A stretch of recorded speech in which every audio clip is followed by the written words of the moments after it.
Hello, dear colleagues. It's a great pleasure for me to give you this lecture today. And you know, this is part of the session Improving Implantation Potential and Outcome now in art. Now, I was asked to look specifically into the effect of the trigger on receptivity and luteal phase support. This is my disclosure. As you can see, I've been collaborating with quite a lot of the bigger pharmaceutical companies for the research that we did over the years. Now, if we want to approach this issue, we definitely need to go into basic physiology.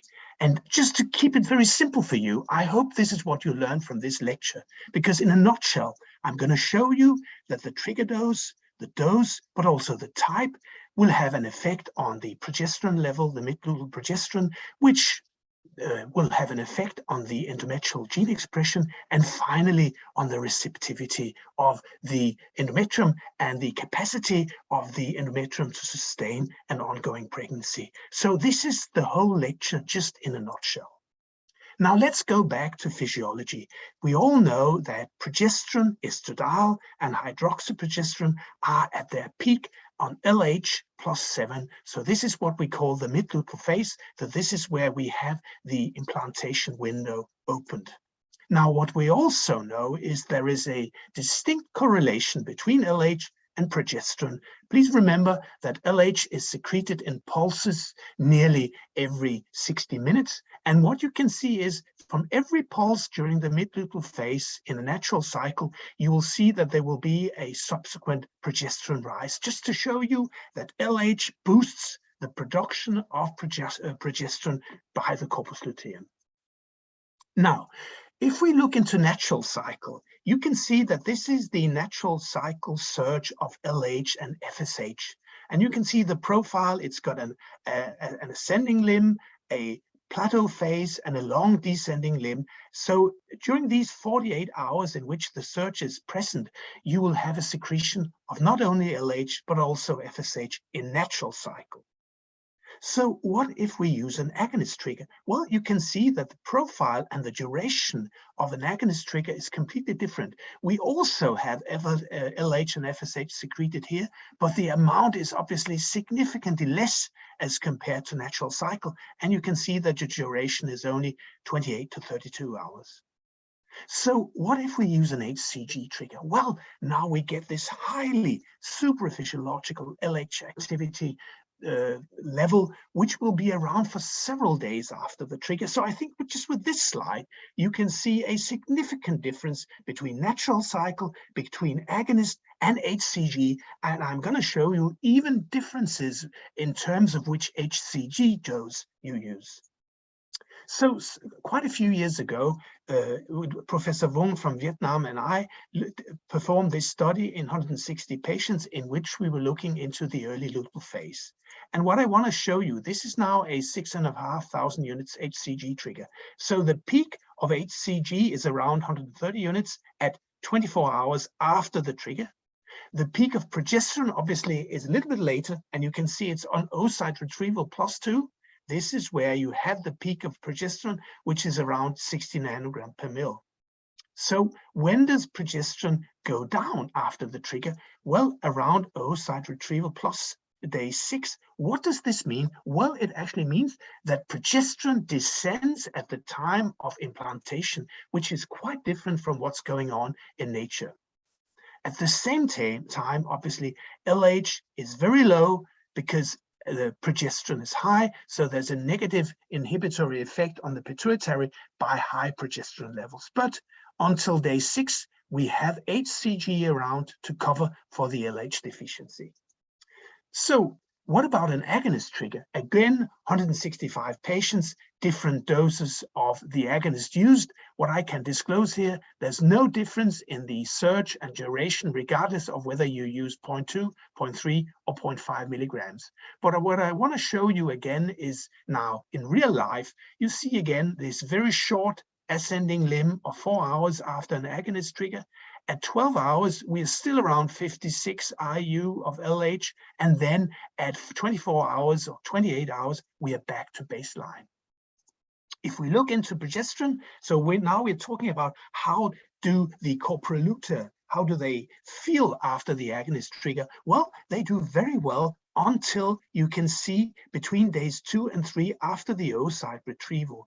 If we don't supplement with some kind of HCG or LH activity at this time, we're going to have a complete demise of the corpus luteum as seen here. So the corpus luteum will go into demise. So if we need to rescue the luteal phase after an agonist trigger, we should do this no later than oocyte retrieval day +3. So just to sum up, when we use an HCG trigger, the level will peak at 130 IU after 24 hours and return to pre-trigger baselines at oocyte retrieval +6. In contrast, the agonist LH level peaks at 130 units after 4 hours. We will have around 55 units after 12 hours and baseline again after 24 to 36 hours. And you could say, well, 130 and 130 is very similar. No, it's not, because the bioactivity of HCG is 6 times higher than that of endogenous LH. So the amount of LH activity here is 6 times higher than that if we compare with the agonist or during a natural cycle surge of LH. So what we are showing here is actually that in the normal cycle, as I showed you previously, you have the peak of progesterone at LH +7. Whereas when we do our HCG trigger, and also to a certain degree our agonist trigger, we have the surge significantly earlier, which might advance the endometrial receptivity. So this is what I call the tsunami effect, specifically of an HCG trigger, this very, very high progesterone level, which subsequently goes down to 0 after 6 days after the oocyte retrieval. And just to show you again the tsunami after a 6,500 units HCG trigger, you see this is the level at the trigger, and then after 12 hours, the level is approximately 10 times higher, and then we reach the peak at oocyte retrieval +2, and at oocyte retrieval +6, we are going back down. So a typical tsunami effect. Now, if we compare the agonist trigger here on the right side to the HCG trigger, you can see that the progesterone level during the early luteal phase is significantly lower after an agonist trigger as compared to the HCG trigger. So the tsunami is lower with a less advancement of the endometrium. Now, when we developed the agonist trigger, obviously we wanted to go for fresh transfer. I know that the majority of you will just use the agonist trigger for a freeze-all, but even in those early days in 2005, we wanted to use the agonist trigger for fresh transfer, and we were quite naive because we were using a standard luteal phase support in antagonist protocols, and we lost nearly all our pregnancies. So the early pregnancy loss was 80%, 80. This is just incredible. We lost everything. And I think at this time point, everybody was saying, forget about agonist trigger. Well, agonist trigger, we showed this, was excellent for a freeze-all, but it just seemed too complicated to use the agonist trigger for fresh transfer because the corpus luteum function was not okay. We then did additional studies in follicular fluids, and we looked into the frozen embryos that we had from, so we combined the studies by the Brussels group and our study, and we compared the results of frozen embryo transfer after agonist and HCG trigger, and we saw the embryos behaved excellently well, those who derived from an agonist trigger. And remember, this is now just 15 years ago. So all this knowledge we know now came out of these studies, these early studies in 2005 and 2007. We also looked into amphiregulin levels in the follicular level and follicular fluid, compared those when comparing agonist trigger, HCG trigger, and natural cycle surge. And amphiregulin is the mediator of LH activity inside the follicle, and amphiregulin should neither be too high nor too low. Now, the good thing about the agonist trigger was that it was more similar to the natural cycle LH amphiregulin levels, whereas the HCG trigger significantly increased intrafollicular amphiregulin levels. So what you could say is, well, these oocytes were swimming in a very nice pool of follicular fluid. Everything looked nice. The frozen embryo transfers worked excellently well.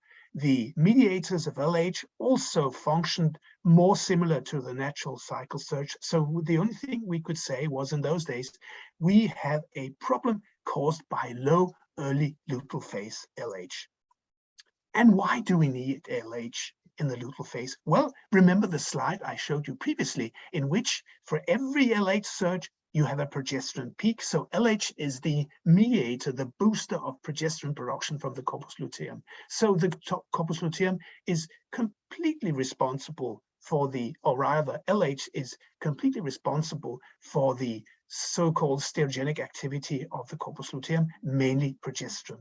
But apart from this, LH also upregulates growth factors and cytokines, which are all involved in the early implantation process.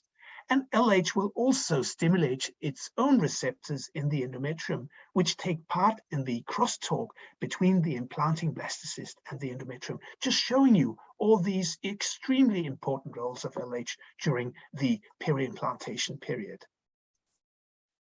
Now, what we know when we stimulate our patients is that we will have high estradiol levels, and as I showed you, compared to natural cycle, also significantly higher progesterone levels.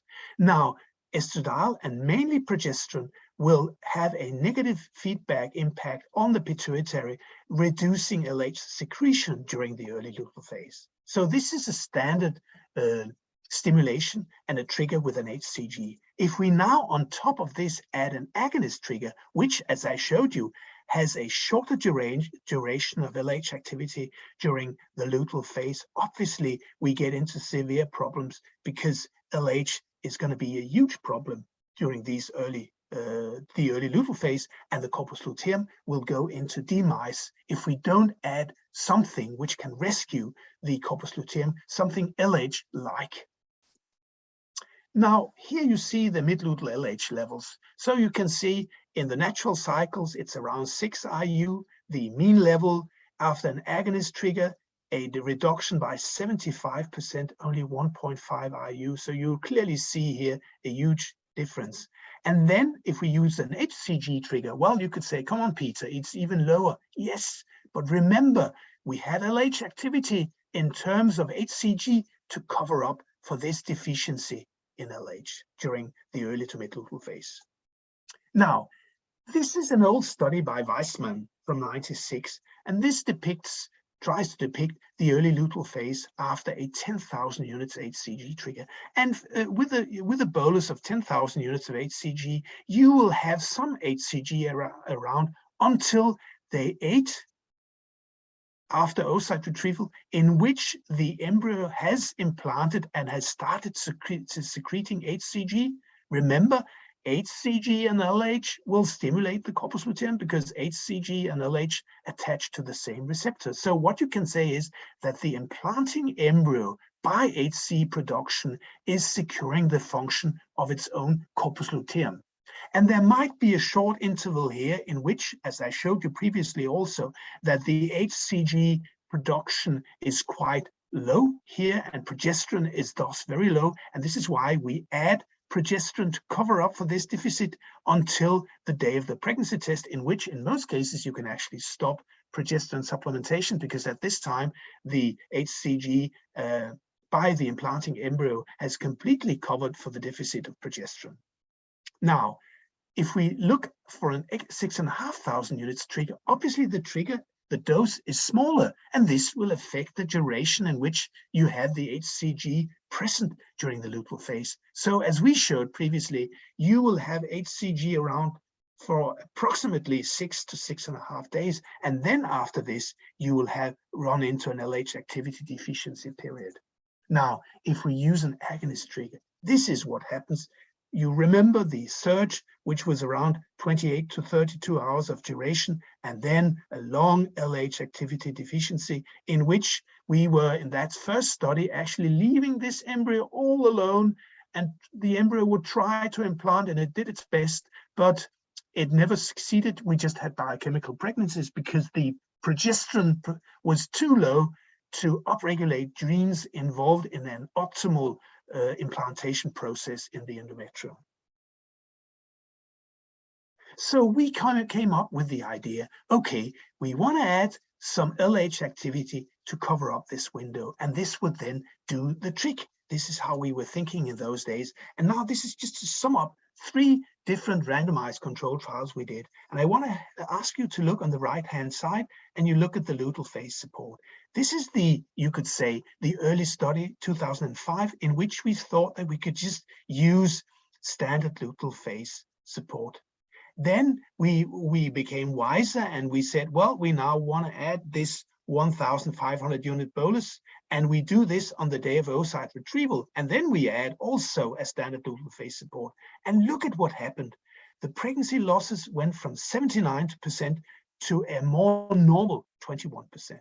Then in a subsequent study, in some patients, we decided to give 2 boluses of HCG, one on the oocyte retrieval day and one on oocyte retrieval +5, that is the day of the blastocyst transfer, in addition to a standard luteal phase support. And look at the pregnancy losses, they even decline further. So what I want to show you here is that with the decline in early pregnancy loss, you see a significant increase in progesterone. So the higher the progesterone, the lower the early pregnancy loss rates, and the higher the clinical pregnancy. So this is what I want you to remember always.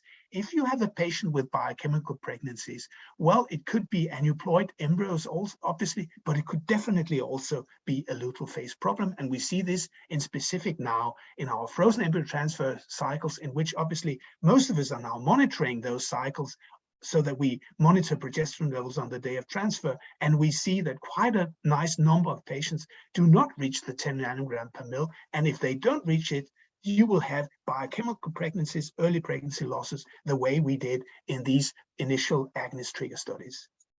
Now, recently we did this meta-analysis, and you can see we were including all these exploratory trials in which we were adding a bolus of HCG. And here you can see we used we included the earlier studies, but if we now just included the more recent studies in which we got it right, so to say, you will see that there's no difference in live birth rates, regardless of whether we used an HCG trigger or an agonist trigger. You can see the diamond is on the line, just telling us that we learned the lesson, we got it right. The problem was the luteal LH which was too low. After an agonist trigger, we needed to add LH activity in terms of a small bolus of HCG. Now, who is agonist trigger for then?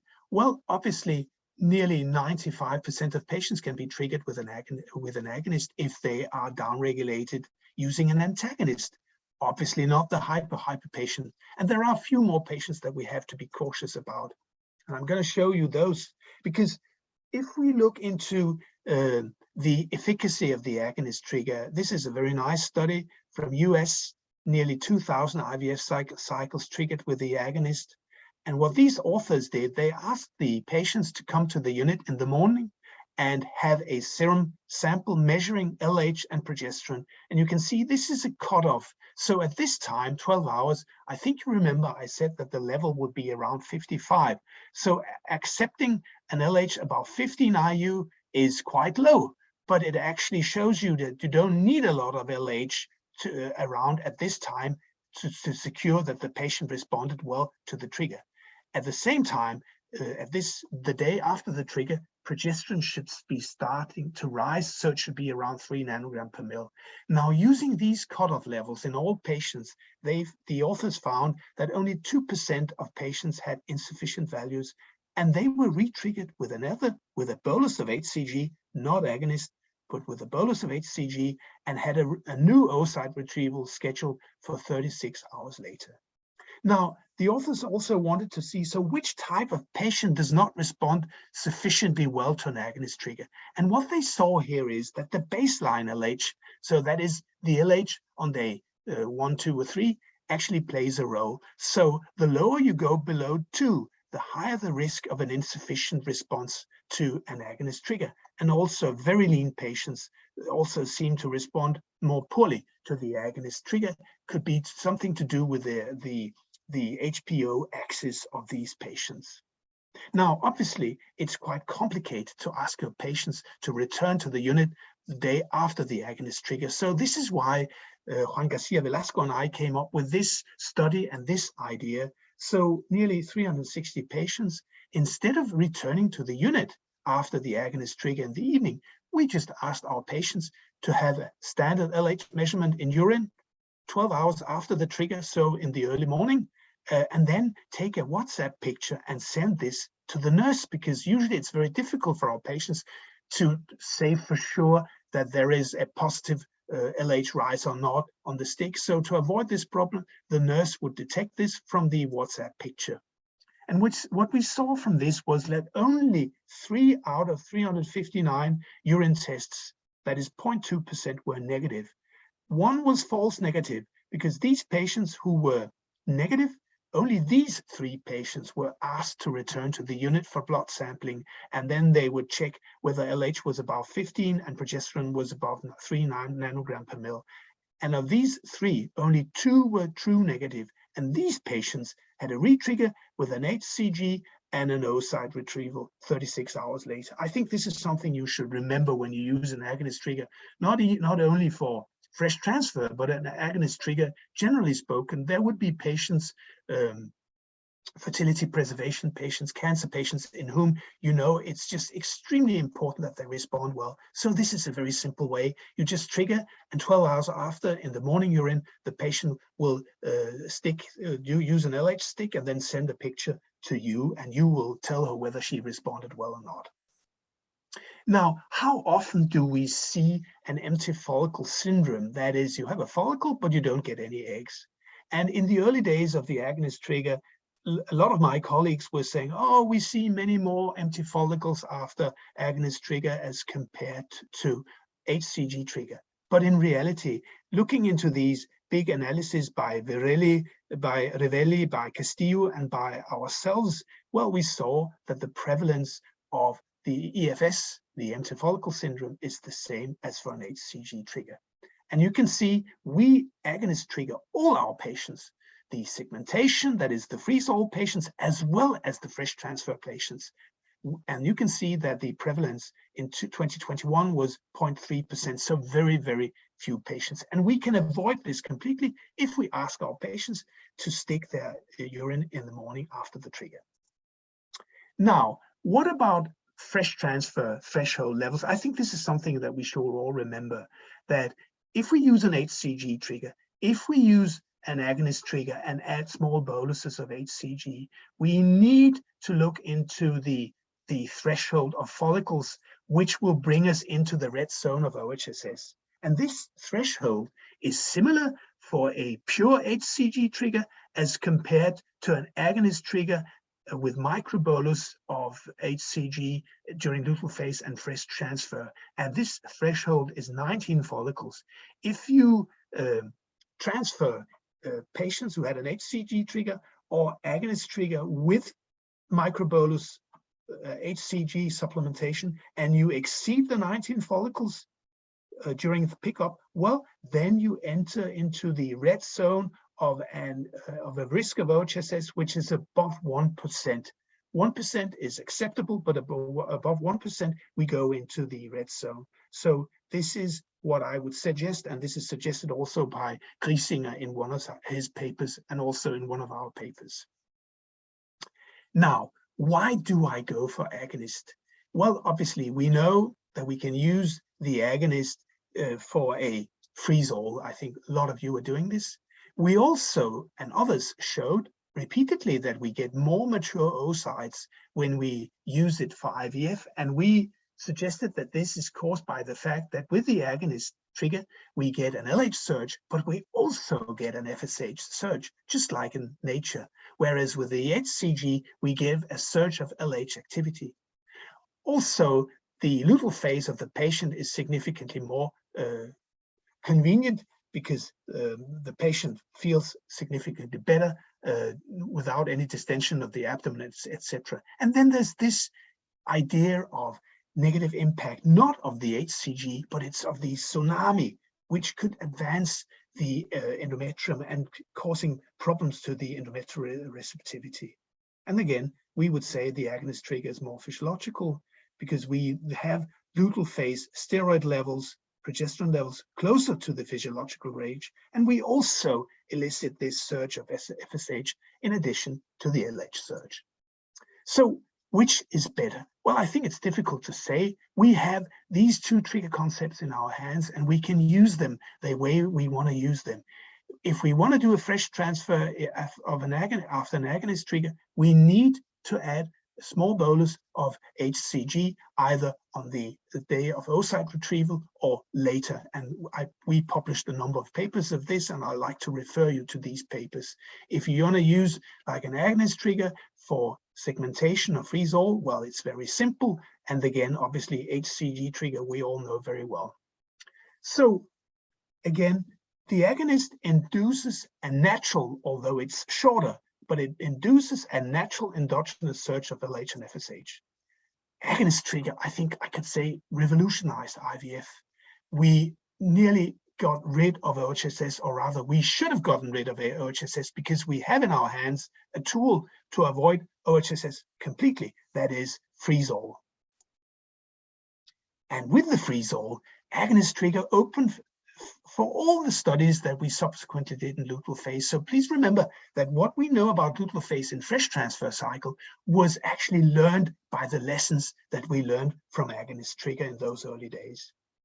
HCG is a surrogate for LH and works as a trigger, but also as an early luteal phase support because of the long duration of the LH activity. And again, remember that the early luteal phase progesterone profile is significantly higher after an HCG trigger, which in some patients, I'm sure, will cause problems with advancement of the endometrium. But if we look into these reproductive outcomes, at least of the fresh transfer cycle until now, they are the same using HCG versus agonist and modified luteal phase support, including a small bolus of HCG. So for me, agonist trigger is not only the future, but already the gold standard trigger in IVF. We use it for all our patients. It secures freeze-all and a total elimination of ovarian hyperstimulation syndrome. It also allows fresh transfer if we do modifications of the luteal phase support. And doing so, we end up with excellent reproductive outcomes, which I showed you in the meta-analysis we did. So agonist trigger definitely paves the way for the OHSS-free clinic. And I just refer you to this literature list in which you can find a number of publications exploring different doses, etc., after agonist trigger. Thank you very much. Thank you so much, Peter. And we all know we want to keep our patients safe and well, so reduction in OHSS must be absolutely the gold standard, as you say. Just to flag as the speakers are making their presentations, if you have any questions, then please raise them in the Q&A section at the bottom of the screen. And once we've heard from Rachel and Aline, then we will be able to have a question and answer session at that point. So it now gives me great pleasure to introduce you to Rachel Gregoire, who is an embryologist working at the Hewitt Centre in Liverpool and Knutsford in the UK in England. She's worked for over 18 years as an embryologist and holds an honorary lectureship at Edge Hill University. And she's also the person responsible for the IVF clinic in both these areas, and that is a designated role that our regulator expects all clinics to have in the United Kingdom. So Rachel is going to talk to us about looking after these embryos that we've now created and selection processes. Rachel, the floor is yours. Hi, my name's Rachel Gregoire. I'd like to thank the organisers for inviting me to present today at this fantastic workshop, and also thank the technical team for being patient with my lack of IT skills. Today we're going to be thinking about how we can improve implantation potential and clinical outcomes from ART. Specifically, I've been asked to talk to you today about how we can improve implantation potential when we look at oocyte and embryo quality. I have received an honorarium for this presentation, and I have no other further disclosures to make today. What I hope we can all take home and take back to work today and really think about is can we and how can we improve oocyte competency and quality? And we need to think about pre-egg collection for IVF, and also furthermore when we produce in the laboratory, when we have our eggs, our oocytes in the laboratory. Once we receive our oocytes, we need to think about how in the laboratory we can actually maintain the quality of those oocytes when we receive them. And when we do create fertilization and we have embryos that are in the laboratory, how can we maintain quality but also select embryos that have the best implantation potential? And we need to think about those different aspects of IVF, and hopefully from a laboratory perspective today. So why me? What do I know? And why have you asked me to present today? Well, I am not an academic or a researcher, so I'm hopefully going to give you something to think about from a clinical setting, from an IVF clinical setting. I'm a clinical embryologist. I have been for many years. I now have the position of scientific director at the Hewitt Fertility Centres in Knutsford and Liverpool in the UK. Our clinics are classed as large clinics. We do about 1,600 fresh cycles and about 1,600 frozen cycles across both sites. I also hold the position of what's known as the person responsible. So that's the person who's responsible to the UK government, where I have to ensure that we are compliant with UK law. I also sit on the Executive Committee for the Association of Clinical and Reproductive Scientists, or ARCS, as Deputy Chair, with a specific interest in education of our reproductive scientists of the future. So I want to take it back a step and think about natural conception first of all, because I think it's quite important. Because what obviously natural conception does is it optimizes the environment of the oocyte and the embryo. And the laboratory and our stimulation and so on need to try and mimic this as best as we can to hopefully continue to optimize the potential of the oocytes and embryos that we create. So if you think about natural conception, we know that the sperm is deposited at the cervix. We know it migrates up towards the fallopian tube, where there is hopefully a competent oocyte that has migrated, that has been ovulated and is migrating down the fallopian tube towards the sperm. Now, whenever you read the textbooks on natural conception, I always think of it almost as like a a nirvana, the ideal environment. And that you talk about gentle wafting of ciliated cells, the natural flow of secretions, these gentle contractions. It almost sounds like a spa treatment. And all of this is in either, it could be a chemical gradient or a temperature gradient to attract the sperm and the eggs together, sperm and egg together. And then the constant migration, hopefully, of the fertilized egg into the endometrium to hopefully implant around 5 or 6 days post-fertilization. So we need to look at this and consider what we're doing in ART, which is so different and really couldn't be further away from nirvana when we think of it from an egg and an embryo perspective. So if we think about ovarian stimulation, first of all, and I am not a medic, I am a scientist, so you will need to bear with me. We know, if we think about the natural ovulatory cycle, we know that the body is invested in that production of that one lead follicle. And we know that follicular function is there to support the development of a mature and competent oocyte. Now, naturally, follicular development is asynchronous because we have multiple follicles starting to develop, but one takes the lead and the others invest all their energy in ensuring that dominant follicle continues to grow while they start to degenerate, the others start to degenerate and fall back. Controlled ovarian stimulation is the same in that we have that asynchronous development, but what we don't have is that regression of the less competent follicles. So when we think about follicular function and think about the development of asynchronous follicles, knowing that there's follicles' role is that bidirectional communication with the thecal cells and the granulosa cells of the egg to ensure that it becomes competent. We can't help but assume that this asynchronous follicular development is going to lead to a combination of competent oocytes. So when we think about ovarian stimulation and the impact that it will have on oocyte quality, we think about that, well, follicular function is to develop a competent oocyte. A competent oocyte should be able to fertilize. It should be able to divide. It should be able to create a blastocyst. It should be able to implant. It should be able to create a viable pregnancy. So why are so many oocytes not competent? Why are so many embryos poor developing? And why do so many embryos not implant? And I think we do have to continue to look at ovarian stimulation and see what we can do to improve the impact it has on oocyte competence. And I'm going to leave that there. So then we think about the patient sitting before us just before they start their IVF cycle, and they want to know, is there anything they can do to improve that follicular environment?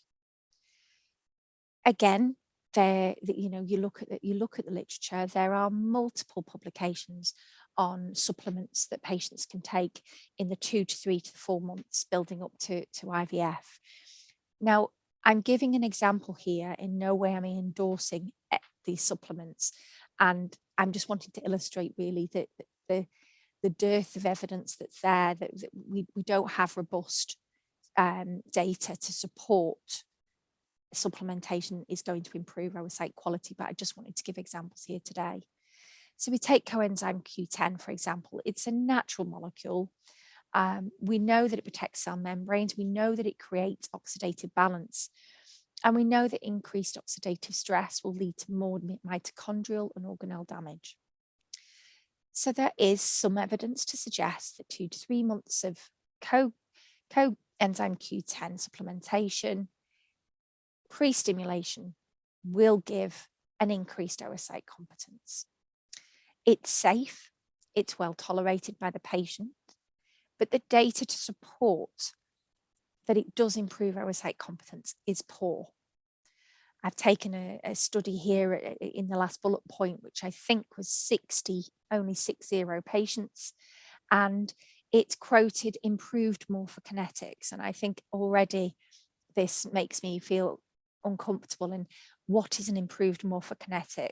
It quotes one cell cycle in particular, which has no link to embryo quality, and the evidence that there isn't the evidence to support that this morphokinetic in particular, this cell cycle will lead to a better, more competent oocyte. And it also talked about slightly improved pregnancy rates.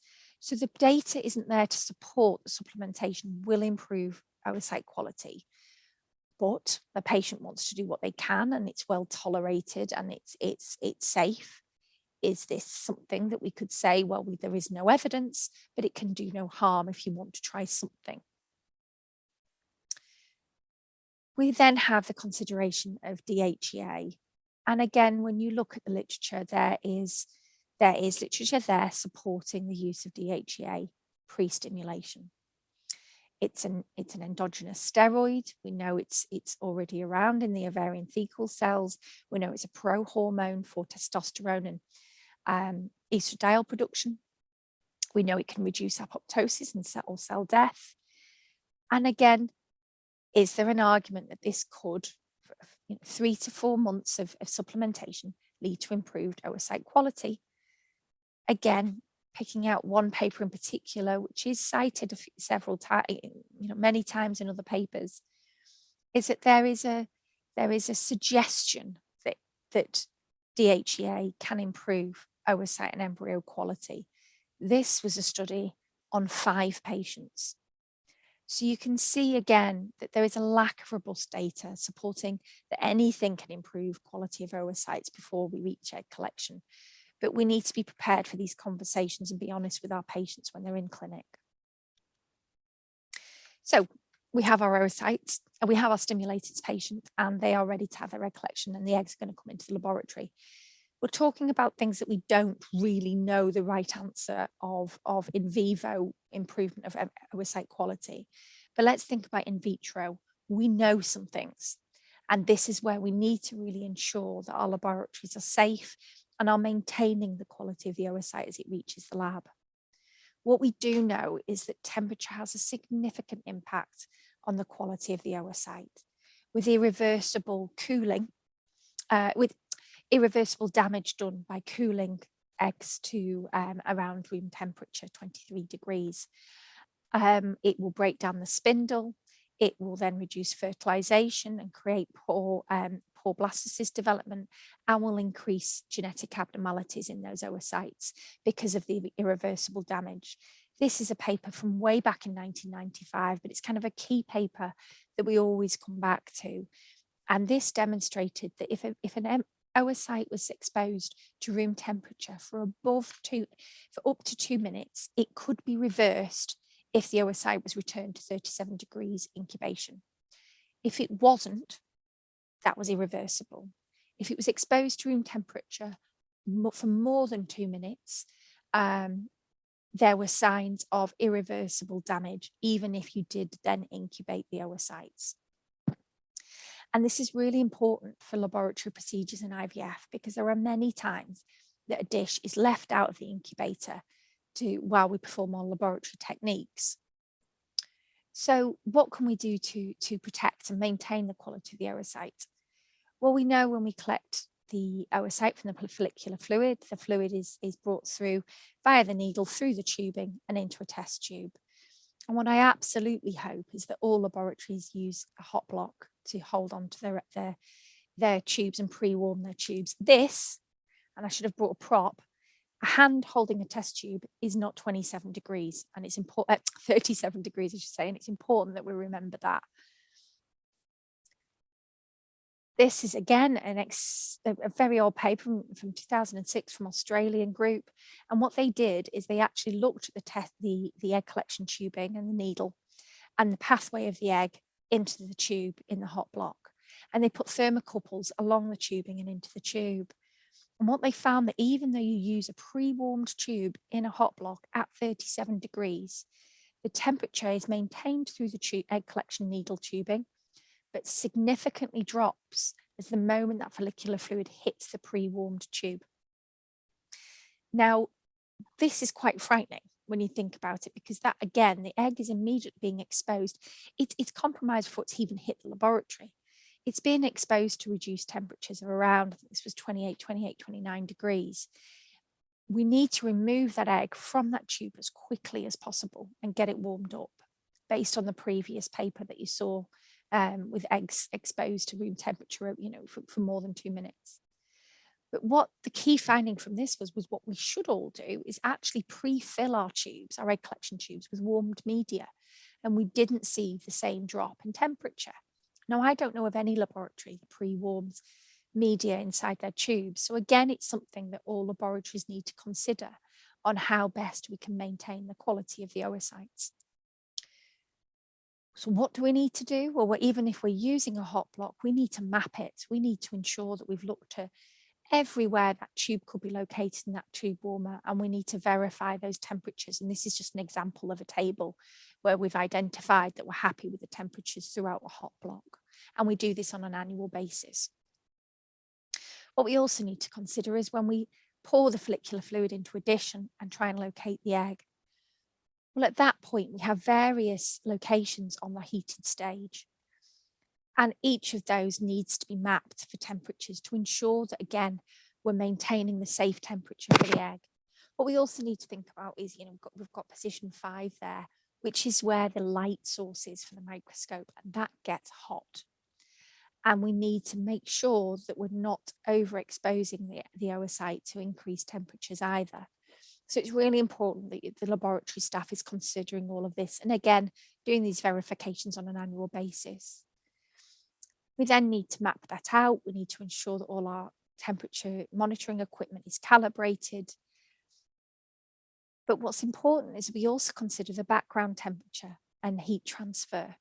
So we need to constantly look at the room temperature, because if we've got a hotter lab, the heat isn't going to transfer from the heated stage.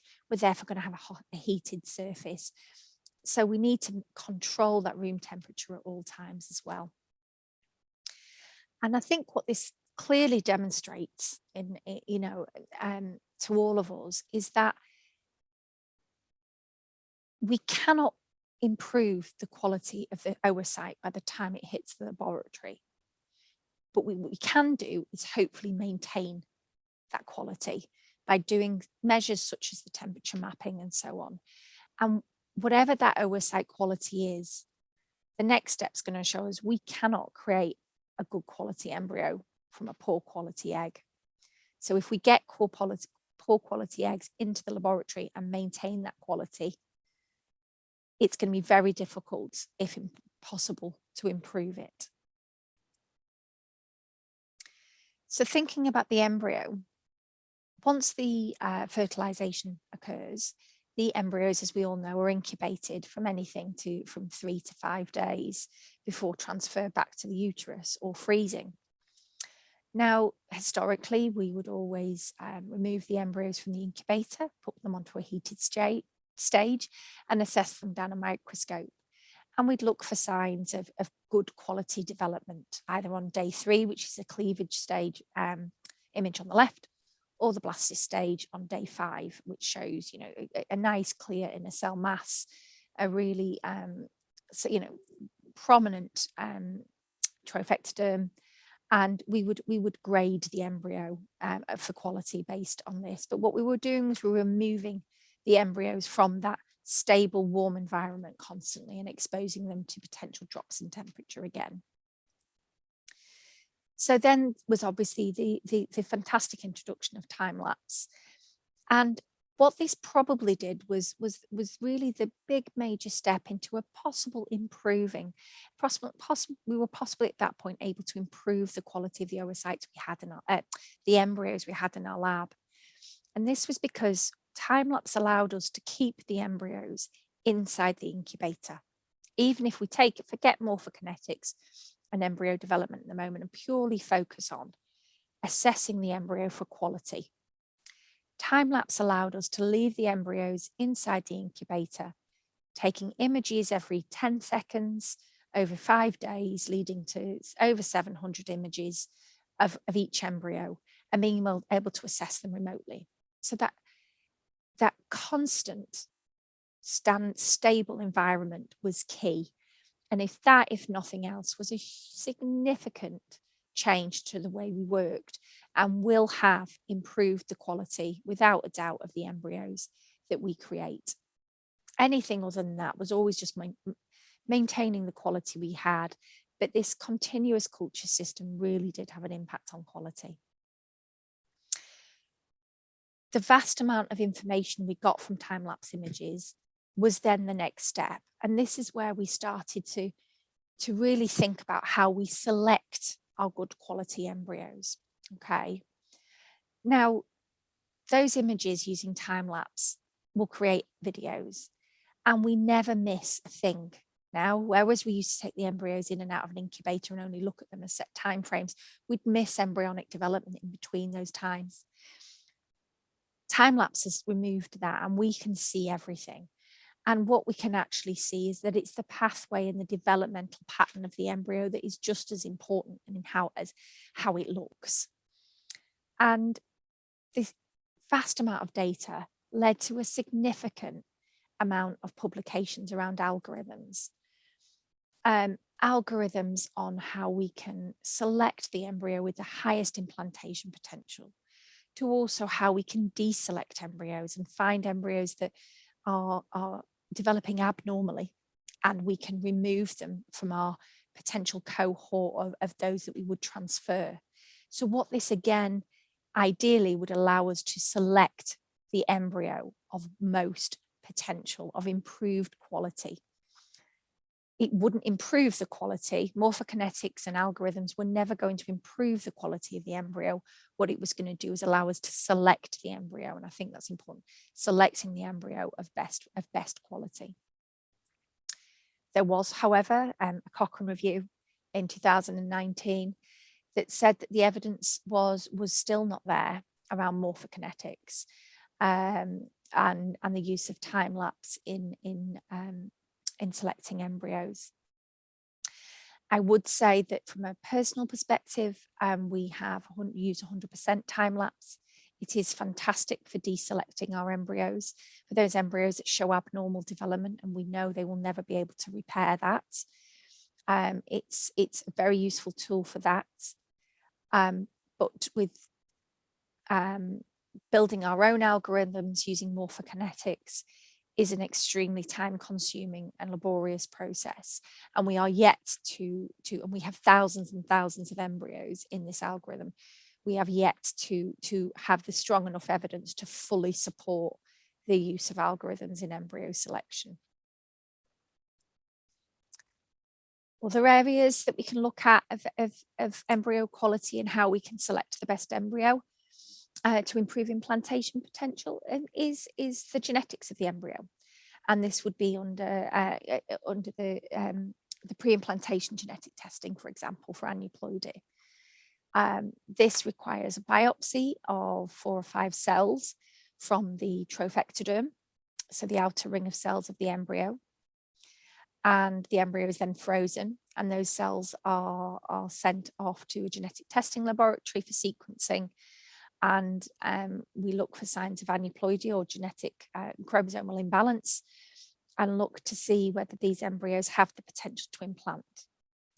This initially was used for patients of advanced maternal age because they are more likely to have genetically imbalanced embryos, but also those with recurrent implantation failure or recurrent miscarriage. And what the genetic testing results will come back as is a euploid embryo. A euploid, it will say an embryo is euploid, which essentially means it has the correct number of chromosomes, or aneuploid, where it has the incorrect number.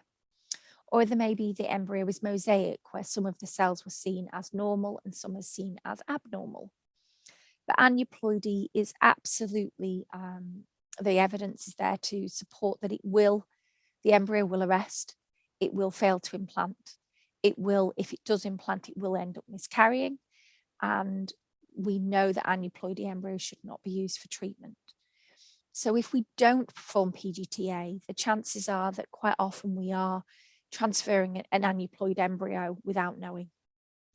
And this will have a significant impact on the implantation potential of that embryo.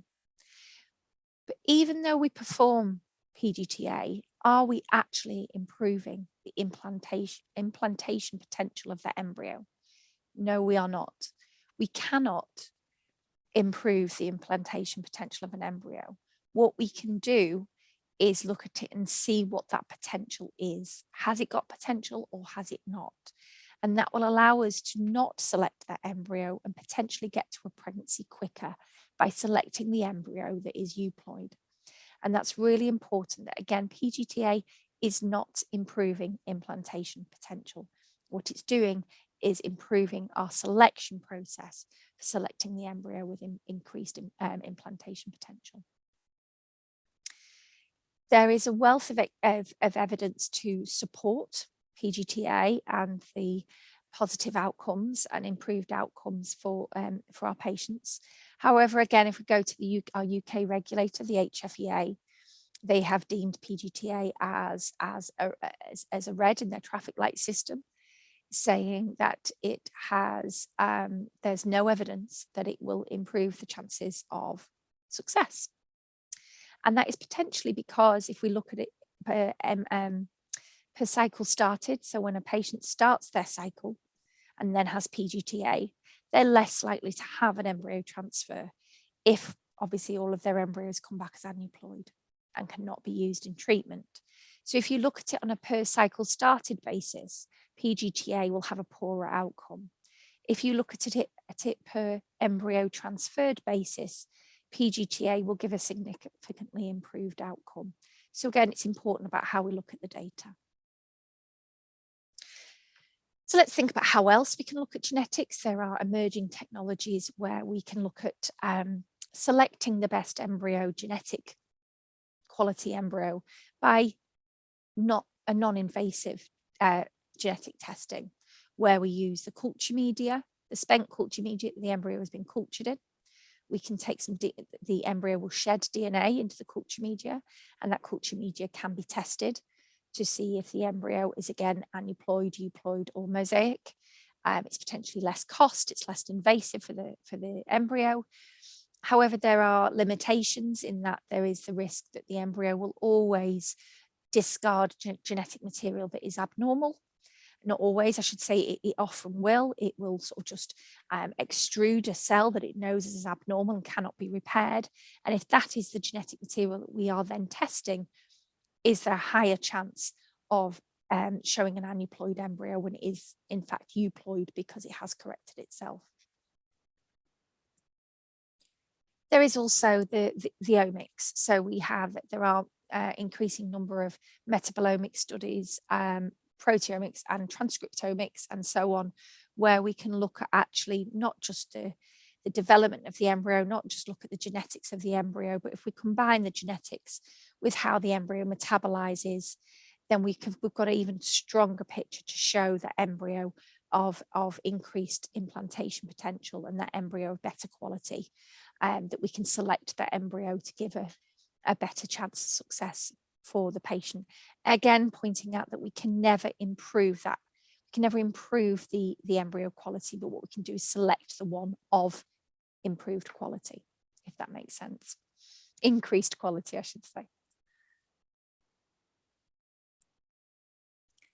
There is now more and more emerging technologies for embryo selection around artificial intelligence. All the morphokinetic data has a human element attached to it, and we are often required to make decisions on when the cell divides from 1 to 2 to 3 to 4 and so on. And time-lapse will always have that subjective side to it. Artificial intelligence will use deep learning algorithms to constantly learn and respond to how the embryo develops and to the clinical outcomes. And it will almost mimic sort of human brain networks to constantly build and rebuild algorithms to help select embryos. Again, I would argue we have tested one AI system in our laboratory against our own algorithm, and have found that in a small group of selected embryos, neither of them correlates to implantation success. So just to summarize, we need to think about can or if we can improve oocyte competency and quality. Can we do that before they reach the laboratory? The data is scarce. The data is poor. We don't know if we can or we cannot, but what we need to do is ensure our patients are fully informed and consented and understand the impact of some of the potential supplements they potentially want to take. Once we have an egg entering the laboratory of whatever competency level it's at, how can we maintain it? Well, we can maintain that competency of the oocyte by being extremely careful with our laboratory procedures, with our temperature monitoring, with how long we manipulate our oocytes for outside of the incubator. And there's so much we can all go back and look at our own laboratories and question that. And finally, can we improve embryo quality and its chance of implantation? No. But what we can do is constantly look at improving our selection methods and ensuring that the patient can have the embryo of the highest potential for implantation replaced first, in the hope that their time to pregnancy is shortened. This just leaves me to say thank you very much for listening. I'm sorry I have run over, and I'm happy to answer any questions. Thank you. Thank you very much, Rachel. Always so reassuring to hear that scientific and embryology staff are striving for all those marginal gains, which might, with attention to detail, give our patients even a better chance of success. So, having looked after our embryo and replaced it, it of course falls to us to look after our patients who may or may not have had a positive test. And it gives me a great deal of pleasure to now introduce a good friend, Dr. Eline Douncet, who is at the University of Leuven. She's a postdoctoral research fellow there as part of some work with the Research Foundation of Flanders. And Eline has always had a specific interest in patient-centeredness, and she is going to talk to us very shortly about some work she and her team have done about the psychological support for patients. She's currently the coordinator of the ESHRE Nurses and Midwives Certification Committee and has many years' experience of research. So Eline, the floor is yours. Good afternoon, everyone. Great that you're all here on this Friday to follow this meeting. Thank you very much to the organization and to Val Paddy for the invitation to speak here today. We're together here to talk about improving implantation potential.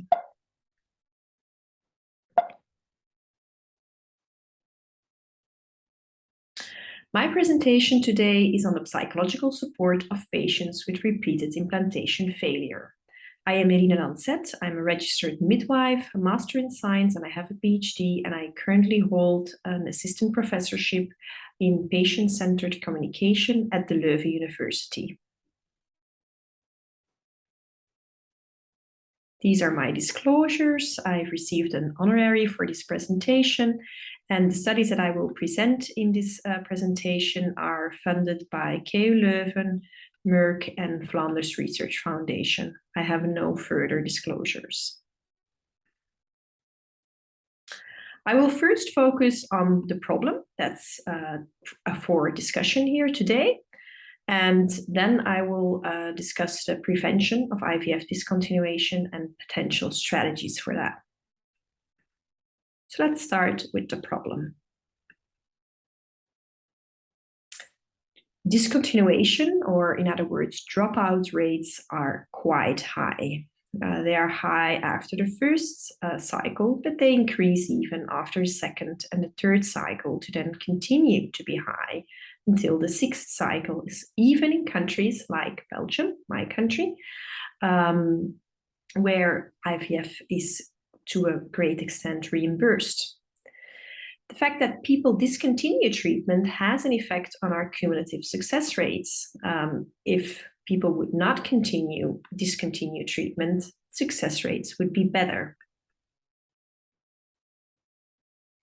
IVF discontinuation or dropout is the decision of a couple to opt out from IVF for more than 1 year while they are advised by their gynae to continue treatment, while treatment is reimbursed, so they're still able to afford it, and while they still want to have a child.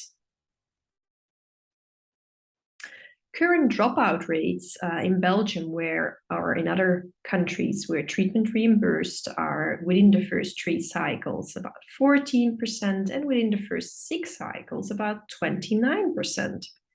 And research has shown that if dropout rates would be prevented, then our cumulative success rates would be higher. We would be able to get pregnant patients for more than half of the patients in case of 3 cycles, if everyone would go on with the 3 cycles until pregnancy. And we would have very high success rates if everyone would go on with 6 cycles. So dropout is important. It's important to prevent dropout, and especially in the patient population that's at discussion here, in patients with repeated implantation failure, because for this group of patients, it's even more important that they start several treatment cycles and that they continue the treatment trajectory. So how can we prevent IVF discontinuation in the general population or in the population of patients with repeated implantation failure? Well, I first looked at the reproductive medicine literature, and there are surprisingly little studies on how to prevent IVF discontinuation with psychosocial or educational interventions. I have identified 4 RCTs evaluating a psychosocial or an educational intervention. In the first RCT, natural IVF was compared to a controlled ovarian stimulation IVF.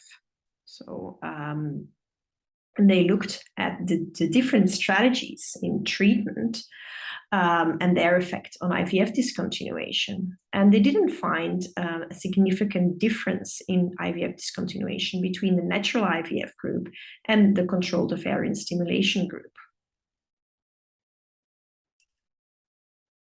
Then there was a study of the combined groups of Professor Domar and Professor Boivin, studying whether self-administered interventions, actually a combination of two self-administered interventions, relaxation exercises in combination with a positive reappraisal coping intervention, resulted in less treatment discontinuation than standard care. And this was quite interesting because they did observe a trend that the control group discontinued more often than the intervention group administering these two self-administered interventions. Then there was a very interesting group of the group of Pook et al. In 2005, who studied the effect of a very simple information leaflet. They studied whether patients sent an information leaflet in preparation of the fertility workup, so male patients, whether they discontinued less than male patients who were not sent this information leaflet in preparation of their first fertility workup. And they showed a significant difference in discontinuation. So actually they showed that more men showed up for the treatment which they made, the treatment appointment which they made, if they had received the additional treatment information. And then in the fourth study, the group of Professor Boivin looked at an information leaflet on the link between female age and fertility results for partnered women. And they found that if women were sent an information leaflet informing them about the effect of age on fertility, then they were more likely to try to become pregnant and to actually conceive than women who were not sent this information intervention. So what I learned from this, if I look at this overview of studies, I actually see that information could be an interesting and quite simple strategy for decreasing treatment discontinuation. And treatment information is especially interesting to me as a midwife, because that's exactly one of the many, but it is exactly one of the things that we are good at. We're exceptionally good at that. And that's often our function in fertility clinics, is to inform patients. Well, it would be interesting to find out whether, if we would do this in a more systematic, in an even more thorough way than we already do, whether we could decrease the IVF discontinuation rate. So it would be very interesting for increasing our clinic success rates and helping our patients, especially those with repeated implantation failure, conceive. So starting from this literature, I decided that this was something I wanted to research further. So midwife-led interventions focusing on information and their effects on IVF discontinuation. So I first had to look at a model for limiting treatment discontinuation. And I decided that I wanted to use two different strategies for limiting treatment discontinuation. I wanted to see whether I could limit treatment discontinuation by decreasing patient distress with patient information. And if the stress would be decreased, I hoped that then IVF discontinuation would also be decreased. Another strategy that I wanted to explore was if I provided more information, whether that could increase patients' knowledge, and whether this, in turn, the increase in knowledge could decrease IVF discontinuation. And I actually also looked at a lot of interesting qualitative studies, also often coming from fertility nurses and midwives from around the world, like Val Paddy, like fertility midwives from Iran, like myself, we've done a lot of very interesting qualitative studies on real-life experiences of couples. And these had shown that patients are overwhelmed by all-encompassing information settings at the beginning of treatment. And they want paced procedural information that comes right before the procedure. And there are also some studies from nursing researchers from Turkey showing that a lack of procedural information causes distress. And other surveys have shown that distress is one of the main reasons named by couples for IVF discontinuation. So this seems like an interesting avenue. On the other hand, we know that patients have unrealistically high expectations of their own treatment cycle. One of the studies of my group showed that patients expect a 60% success rate from their own cycle. But another study of my group also showed that patients are very interested in receiving personalized prognosis rather than average clinic prognosis. And interestingly enough, Val showed in one of her qualitative studies that high expectations when doing an IVF cycle led to distress when they then later on in the cycle were confronted with negative pregnancy test results, and that this ultimately could contribute to IVF discontinuation. So this also seemed an interesting avenue for me to explore further.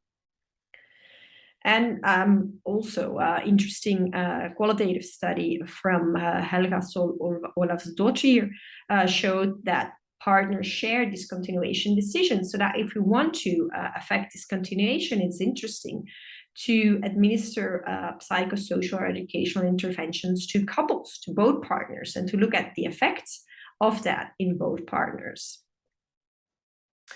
So if we go again to the model of prevention of IVF discontinuation that I worked on, I first designed one study, the POEM RCT, that provided general information which I hoped would decrease patient distress and which would then in turn decrease IVF discontinuation.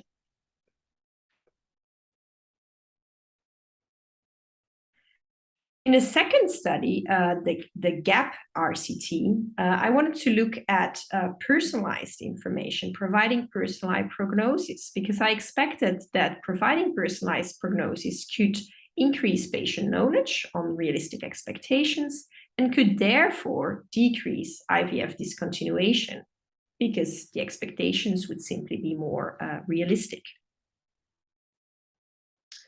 So let's now look at our research on the prevention of IVF discontinuation and the progress that we've made, because I will already tell you, I can't tell you the results on IVF discontinuation yet, because as you know, IVF discontinuation, it takes a while. You have to follow up all the patients in your RCT for 2 years. But let me show you how far we've gotten.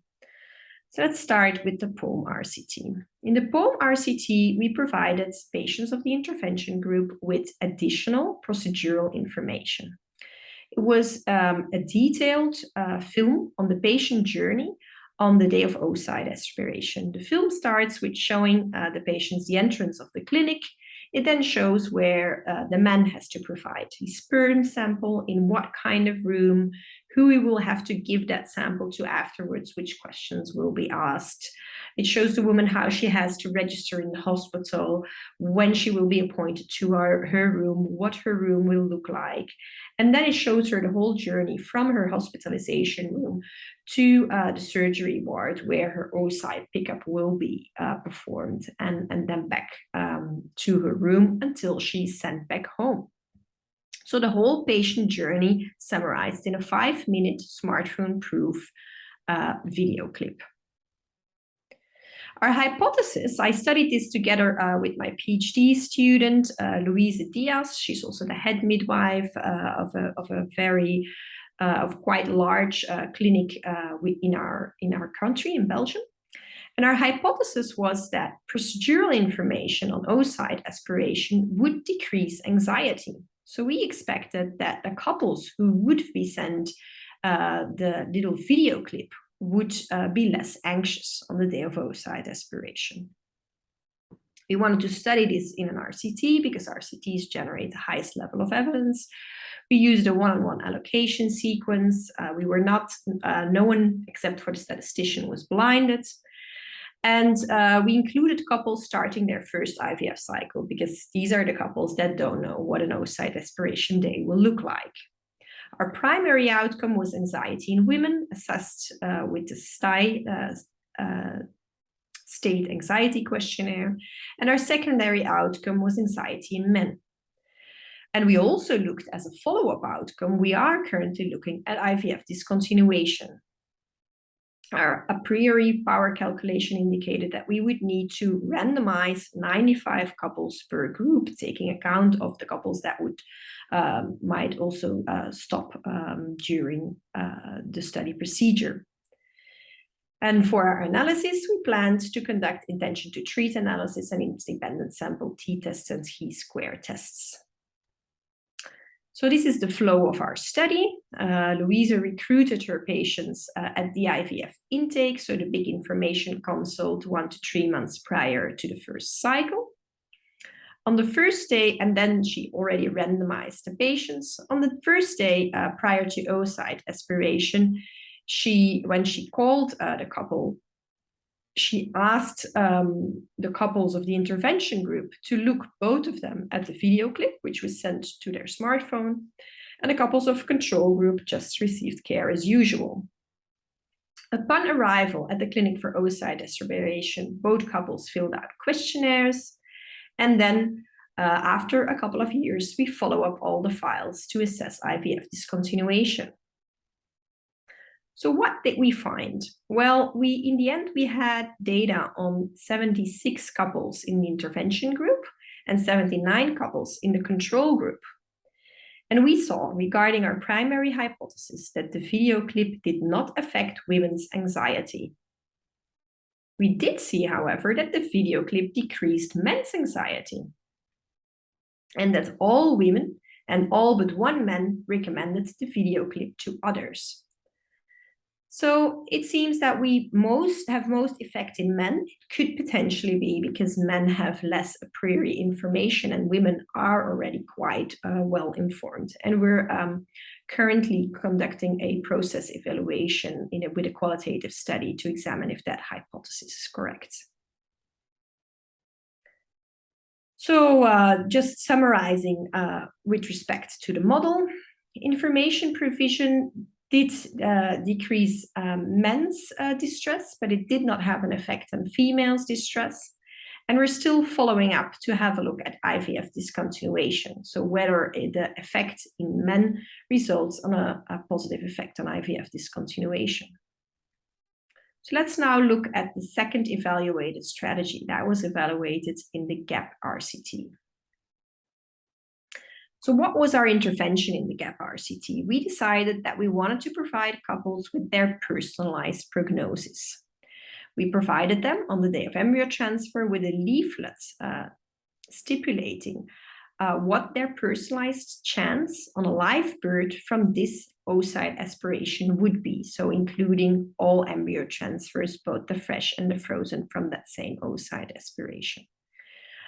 We had a very thorough method for calculating the personalized prognosis. We had before published a paper where we validated the model of van Loenersloot on our data.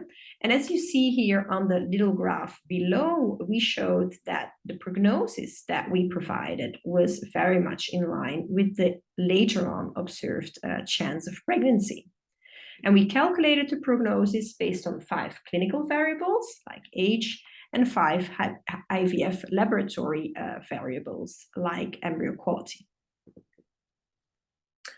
So what were our methods? Well, I did this together with my PhD student and embryologist, also leading embryologist at the Leuven University Clinic, Hanne de Vroo. And our hypothesis was that gynecologists' advice on personalized prognosis on IVF live birth results in more realistic expected live birth rates. So we wanted to affect the proportion of women and men that had realistic expectations, and unrealistic expectations were specified as expecting a success rate of 100%. And yes, as you of course know, as nurses and midwives, people do expect success rates of 100% exceptionally. But another form of unrealistic expectations was when people expected a success rate twice as high of their personalized prognosis. And our hypothesis was that unrealistic patients who received the intervention would then become more realistic. We conducted an RCT to generate, again, the highest level of evidence. And our study population were couples going through their 2nd to 6th IVF cycle. Our primary outcomes were the proportion of women with unrealistic expectations, and secondary, we looked at the proportion of men with unrealistic expectations. And again, as I said, unrealistic expectations is expecting 100% success rate, or success rate twice as high as your personal prognosis. Then you are not so realistic. Our power calculated dictated a sample size of 80 women per group.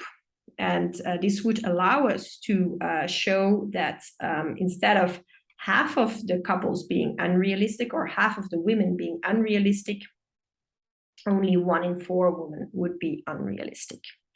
We've conducted an intention to treat analysis and compared groups with chi-square tests and also independent sample t-tests for secondary outcomes.